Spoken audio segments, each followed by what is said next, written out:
Welcome to What the Flick, everybody.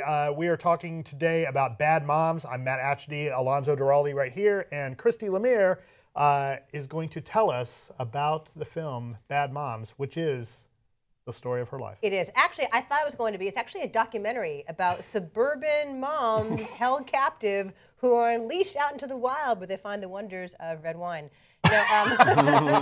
Whites? Right. It is.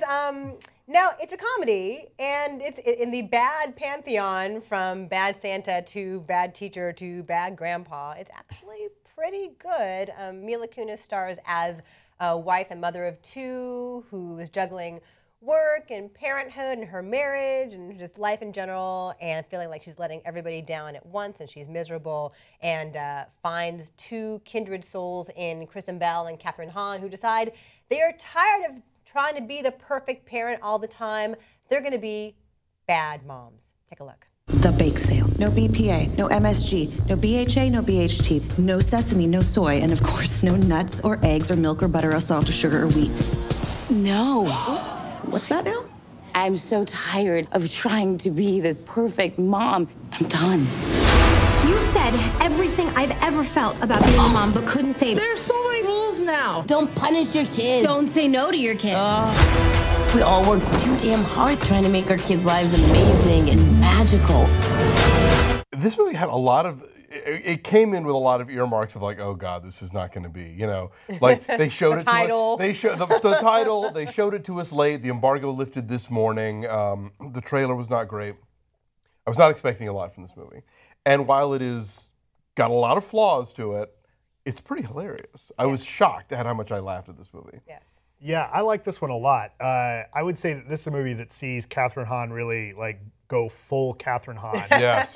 Which is really great. It's great to see her kind of unleashed, and really good supporting cast here. Christina Applegate kind of plays the heavy of the school, like the uptight, almost like leader of the Heathers of this school. Oh yeah, right? she's total like Stepford mom crossed with a mean girl. Yeah, exactly. It's those characters that we see in Mean Girls or Heathers, like as mothers in their late 30s, early 40s. Mila Kunis I think, carries this movie relatively well, and I really like this. And then Kristen Bell. Kristen Bell, I thought was kind of a revelation as like the dingbat, seemingly mousy friend who is the stay-at-home mom. There's a lot going on in here. It gets a little goofy at the end, but you know the scene in the supermarket. So good. Oh my God. So good. So well edited. Yeah. And you've heard that song in a lot of movies. Yeah. But it's still really fun. Yeah, so what I liked about this so much is that it has this fundamental truth to it, right? I mean, every mom at some point feels like she's letting everybody down, and there's a guilt, and I think it's a peculiarly female phenomenon, because I don't know of any dads who complain to each other or complain to anybody like, oh, I feel work and kids and my wife. No men complain about this. It's like a female guilt thing where you've got to be all things to all people. Right, no, that's why you have a wife, to take care of all the shit you don't want to have to do. I'm going to go to the dry cleaners after this. I drop the dog off at the boarding for the weekend. So it's really true in that regard, and moms will respond to it in that way. And then you also want to be like the perfect school parent. I'm my kid's room mom 3 years running, so I totally get this. And the PTA parents aren't that far off. Yeah. You know, the Christina Applegate, the bitchy Queen Bee PTA mom, is not that far off. So there's a real truth to it, and there's a scene where Mila Kunis makes a joke, kind of like, the one thing I'm good at is being late all the time. And that's really true. So that helps provide a foundation for the outrageously raunchy humor. Because it can't just be like, they're nutty drunk people and they throw wild parties in slow motion and make out with each other or whatever. It can't just be they're that. They're not negligent moms, No. you know. They're just, you're right. There is something so liberating about when they decide they're not going to try and live up to this standard that no one can meet. And Which is driving the kids, by the way. I will say, driving the kids around in the Dodge with no seatbelts in the back seat. Okay, maybe a little negligent. Maybe a little negligent. A little bit.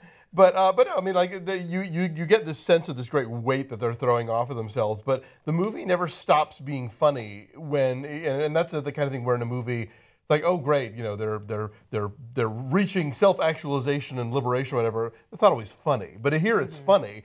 It takes a while to get going. The first 10 minutes or so feels very kind of like updated Irma Bombeck material, like sort of, oh, the dog has vertigo, like sort of wacky, overburdened parent stuff. Right. But once Mila Kunis cuts loose and just starts aggressively having no F's to give, it's a lot of fun to watch. Yeah, they have a nice chemistry with each other. While I was writing my review for RogerEbert.com, I realized this is 9 to 5.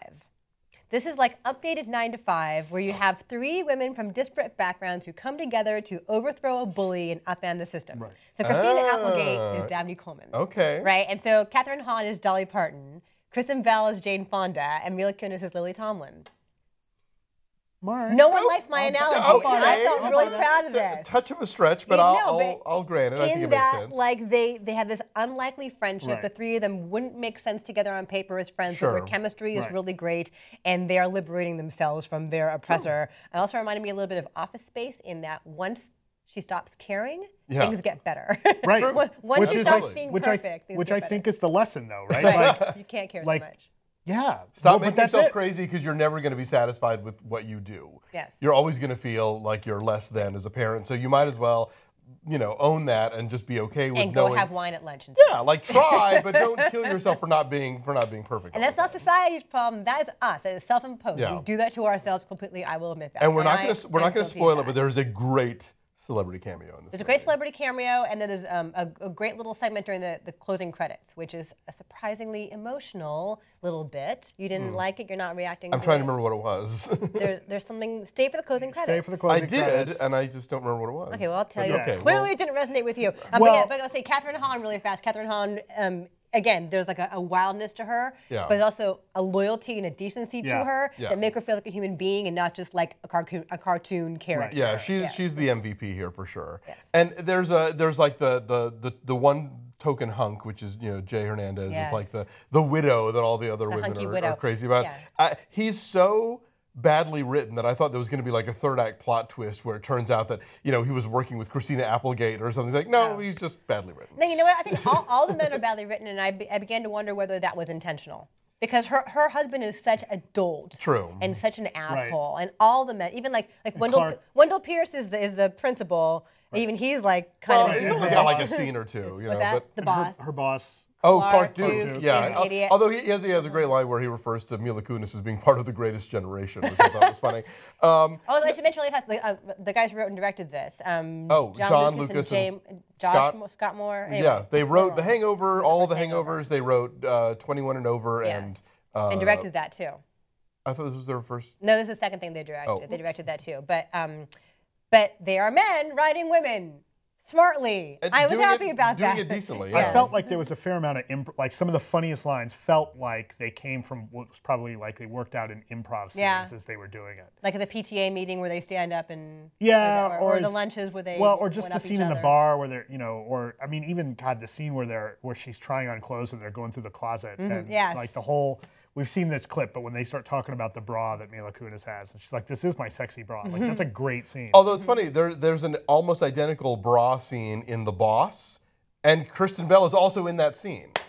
Oh yes, feeling her up with that. It's also a little Forgetting Sarah Marshall reunion with Mila Kunis and Kristen Bell. All right, so what are our numbers then? I'm giving it an 8. I thought it was really good. I liked it a lot. I liked it a lot too. 7.7. It takes a little bit. The ending goes on a little long for me, but I thought it was really good. I give it a 7. There are nits that can be picked, but overall, it's really funny. I had a good time. We are all pleasantly surprised. So our average is a 7.6, and it's lower than that. It's in the 50s on the tomato meter. This is better than that. Seriously, ladies, all the ladies, go take your girlfriends. I think this is going to be a really big movie this weekend because I know of moms who are getting groups together to go have drinks and go see Bad Moms. And they're going to love it. And you're going to love it. You're going to love it.